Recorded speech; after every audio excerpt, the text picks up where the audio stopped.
Well, I knew he had a great experience at both places, and there was such positive feedback from those that were there, running those places and those camps, and they just loved him. They love his personality, they love the way he interacts with the kids, and the way that he just handled himself.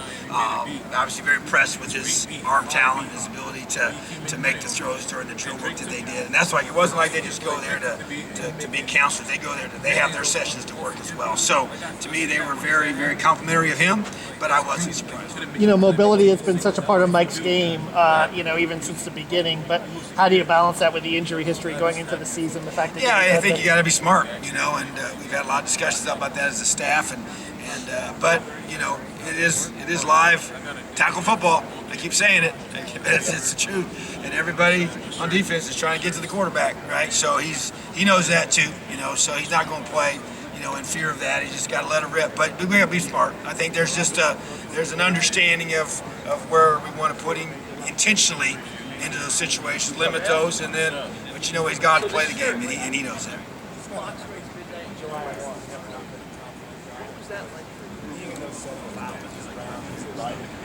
I don't think it happened like right at that moment. I was probably asleep. I feel like it took a couple of days. I was rushing. You see everything live first, and everybody started. And now I just took my time. Yeah, I think he's always been a confident guy. That's just, if there's one thing you think about Michael since the first day he walked in the door and I met him, it was just, he just exudes that confidence, and he has a quiet confidence about him. He has what I call, he's got that, he understands the moment's never been too big for him. Even from the first time he stepped out on the field, played as a freshman, and then when he had a chance to go, and you think about when he played against Michigan State a few years ago, and just went down there, just played so well, and just with so much confidence and poise, and just firing the ball both sides. But I just think that competitive greatness is what he exudes, and he just has the ability to be at his best when it counts the most. And so that is a confidence piece, and that's that core confidence that you cannot teach. You just can't. We want it. We're all looking for it. You go find it, these guys, but that's something that a guy has internally, and it's our job to go find it and recruit it. But it's hard to implant it in somebody that doesn't have it.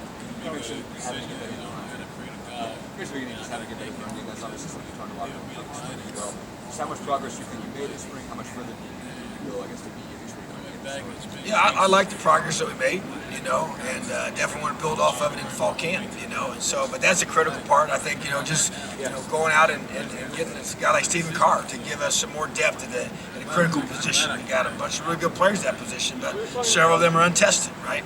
And so that just gives us more, opportunities now to be able to get guys in that position to make plays. So, because a lot of times that's, the old lineman for sure set the tone. But it's the guy with the ball in hands, that's what makes it special. The good Lord decides who the running backs are. Okay, so it's a God-given talent to be able to take that football and make a guy miss. Okay, and get that ball into the goal line. So that to me is really, really, really, the key is having the right guys with the ball in their hand, doing a great job of schematically giving our guys the best chance to be successful.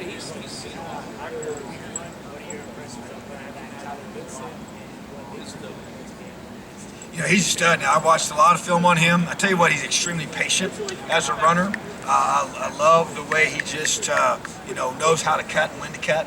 I've just been impressed with him. I mean, some guys just have that ability to be very effective. He's very efficient as a runner, and he's got a really good offensive line in front of him. And so he's kind of what we're just talking about.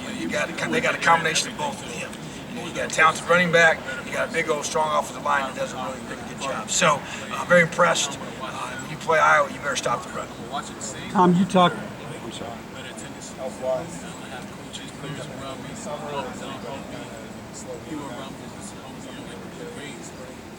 Overall, I would say pretty good. We'll know more when we get into fall camp as far as how kind of the post-surgery guys respond to day after day after day of hitting and tackling and all this good stuff. So to me, that's the key, is trying to figure out who has any effects from the spring. But I think a lot of them need the reps. They need to be able to physically that first couple of days in helmets only and spiders, and then we can put shoulder pads on practice 3 and 4, and so we'll probably know more after practice 3 and 4. You talked before about social media and how it's helped with recruiting. How aware are you when you're giving a speech after a game against Ohio State or whatever, that this will at some point probably be viral and that it's going to go out to millions of eyeballs? Yeah, I honestly, I definitely forget. You don't even think about it. I mean, it doesn't even cross my mind. And I think we'll probably be more aware of it as it becomes maybe more used. But I will say this: I don't really. I'm gonna think about it. I'm pretty comfortable I'm gonna think with about what it. I say and the way we say it, and to where there's certain things you're going to talk to your team about you don't want everybody to hear. But as far as how I say what I say, or out of emotion, I just feel like that, and we have control over that. If we do something we don't want to put out there, we tell them not to. But yeah, no, you definitely, trust me, I'm not thinking, they're going to see that, though. It's all unscripted, from the heart, let it rip. Great mister. Coach, in recruiting, how has the NIL affected you so far? And are you worried that some schools may overpromise and maybe you lose recruits that way? If they do, and when you say overpromise, that means that they will underdeliver, so then that will eventually hurt them. So You talking about last year? I don't worry about that because I think time will kind of correct that. I've had very few people ask me in recruiting. I'm talking about parents. I've had very few recruits ask about NIL.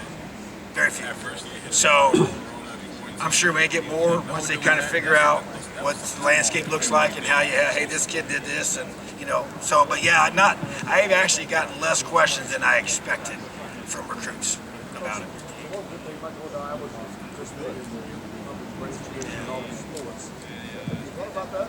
Yeah, I think it's pretty cool. When you think about something that places do, and I just have a heart for kids, and we've been a huge supporters of Riley Children's Hospital here, and our daughter was in Riley, when she was younger, for a challenging situation that she went through, and she's been involved in, the fundraising for Riley Hospital, at Bloomington South, and so I just really have a special place in my heart for that. So yeah, I think that's pretty awesome, and I think that's I'm looking forward to part of that. Do you think handling hostile road environments is going to be a little bit of an adjustment for you guys, considering last year the fact that maybe for the true freshmen, I guess, but the older guys, they played in it, before, but they'll adjust. What position groups do you feel like need to make the biggest strides coming out of spring, going into fall camp? I always feel O-line, D-line. That's depth. We got to have some young guys on both sides of the ball in those positions, elevate their play. Really, really looking forward to that.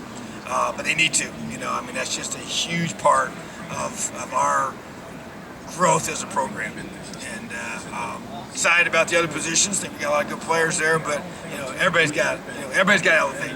You want to do something special, you want to do something that hadn't happened in almost 60 years, you better have everybody elevating their game.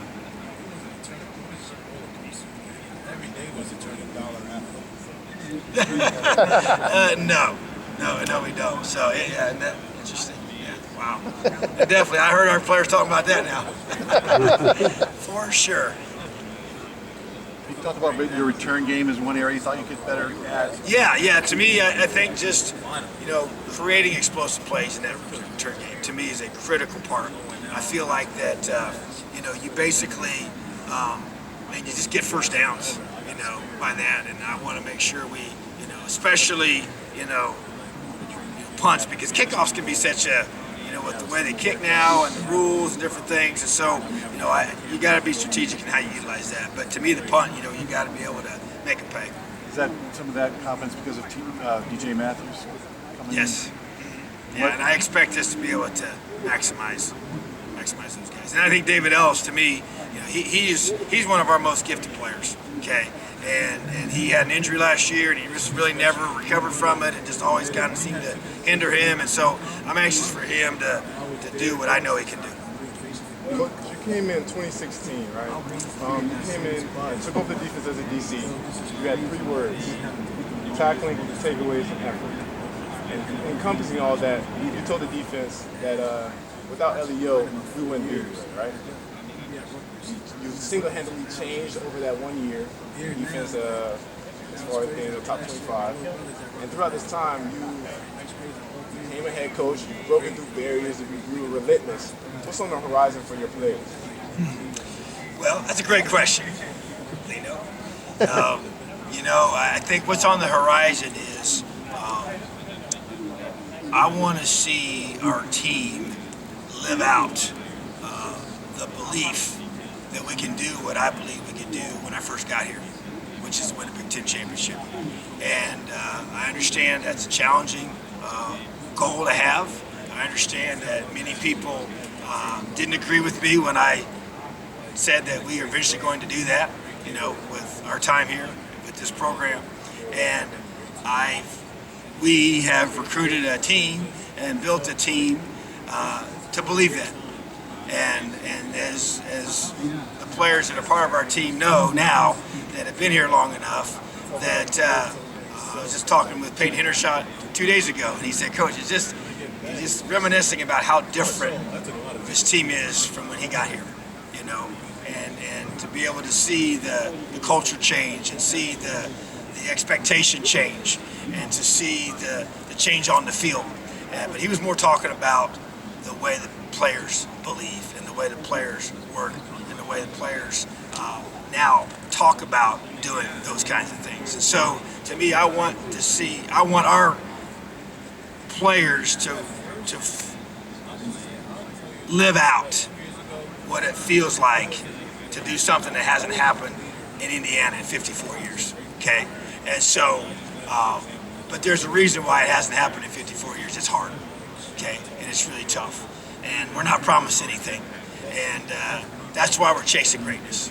Because, there's no doubt in our world, greatness is defined as winning a Big Ten championship, okay? That's the ultimate for us in our program. And so, but who you become along the way of chasing after that greatness is really the true value of what you benefit from being a part of this program.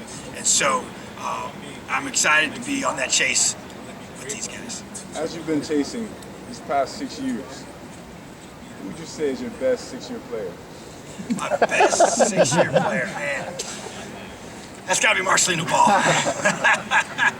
Thank you. And I tell you what, because he's standing right there, he told me he's been here the exact length of time that I've been here. So he now says, I think I need a pension from Indiana because I'm now going on year number 6. I said, you know what? I'll have to take that up with the administration. So, but no, man, it's been awesome to see you grow and develop and mature as a man. You're awesome. Appreciate you, buddy. Love you. Coach, who's a guy, either an experienced player or a newcomer, that's kind of under the radar this year, looking for a breakout season out there? Yeah, as you go through and you think about our team and Tim Weaver kind of comes to mind to me. He's a guy maybe that others may not have seen a lot of or talk a lot about, but I expect him to have a great season. I really do. I noticed it in the spring. I felt like even just our initial meeting, I talked many times about meeting with our players right after we got back from the bowl game and getting ready for the second semester, and just the way he handled himself, and I could just tell he was ready to take that next step, in our program, and I think, I don't know if it's Miles Marshall would be another one that sticks out to me.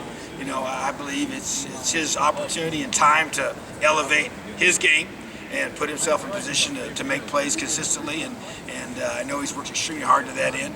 And I think Raheem Lane's another guy. I know he set out last year and because of an injury, and we kind of could have played him in the bowl game maybe, but just didn't feel like that was really probably fair to him, even though I know he wanted to, because he probably wasn't totally ready, and we definitely needed him, with some depth issues at that point in the season. But I know how hard he's worked to get back, and he had a phenomenal spring, I felt, and I'm looking forward to him having a great season as well. Seems like the hiring of Dylan McCullough has really continued to bring benefits to you.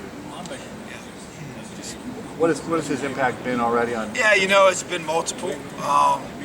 The obvious has been just his leadership, and the presence he brings, to to the players and the confidence and the experiences he's had have been pretty. I mean, you think about he's coached in the last 2 Super Bowls, you know, and won one of them, which is not many guys can say that, right?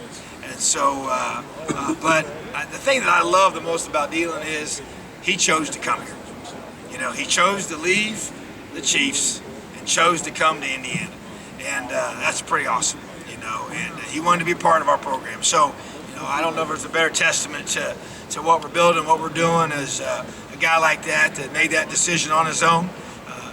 Didn't twist his arm, you know, but just when I talk about wanting guys that want to be here and that believe in us, that's a great example of that.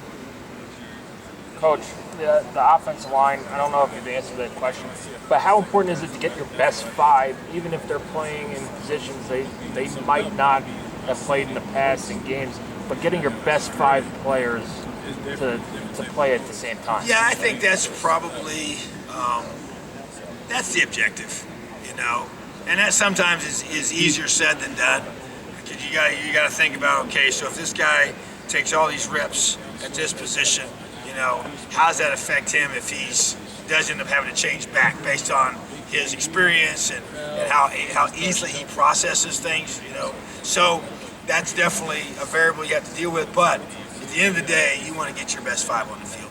And that's going to be our goal for this season, and we'll see how that plays itself out. Coach, I'm sure you've been asked about Michael. I know you guys are limited in how much you can be around the players this time of the year, but I'm sure you've seen some of the Twitter videos at the Manning Academy and some of the other things. How encouraged by what you've seen, not just, obviously we know he can throw the ball, but just the way he was moving, going side to side, the agility he was showing, and I mean, how pleased are you with his progress coming back from the knee? Well, very pleased, you know, and I see him every day, and like I said, I don't see him throwing the football. That's the one thing we can't watch him do over the summer. But I watch him do agility drills and the conditioning, all different things that we do. So I wasn't totally surprised by seeing that.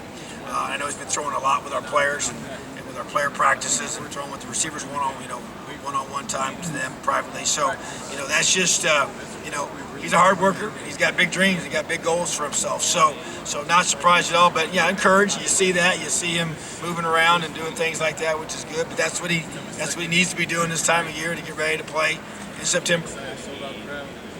How pleased are you with him coming back from the third injury? A lot of guys, it's be hard to do. Oh. His persistence, his mindset, his work ethic to come back and be ready, you know, to be this far ahead and right on schedule, it looks like, for the first game. Grit, perseverance, and passion towards a long-term goal. I mean, that's what he's living out right now. And as hard as it's been, adversity is, you know, hard. Nobody wants it, but we all know it makes us who we are. And so he's been, you know, blessed with a lot of adversity to be able to shape him into a very special individual. So just been so impressed with him. He never hung his head. I know at first it was devastating. I get all that, you know, but man, he just fought right back. So it just makes you respect him that much more. He's a special person. He's a great young man. But man, when you see guys live out that grit every day, when oftentimes guys say, you know what, it just isn't worth it anymore, you know, because they know how hard the recovery process is and the rehab process is, and he just doesn't complain. He just keeps coming back to work every day and keeps getting ready. National title game is here. How much does that mean to the state? Having the national title here, the CFP. Yeah, it's awesome. You know, I think any time you have those type of events in your home state, it's an awesome thing.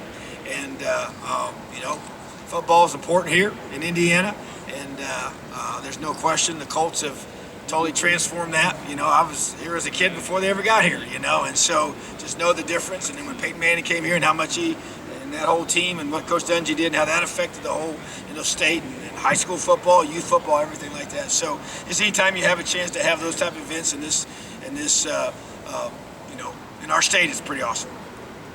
Coach, how important is it this year to be able to play Purdue once again after beating the Open Bucket games? Big deal. You know, that was a tough one to have to not be able to play, and I think everybody would agree with that on both sides. And that's a tremendous game for us to be in, a great rivalry, a lot of respect for Coach Brom and his staff and all that they do there. So, yeah, we want to play that one again, and yeah, still hurts that we didn't get a chance to here this past year, but once again, that's something we didn't have any control over. So we can't control how we get ready for this next time we play. Appreciate it. Thank Have an you, Tom. awesome day. Leo.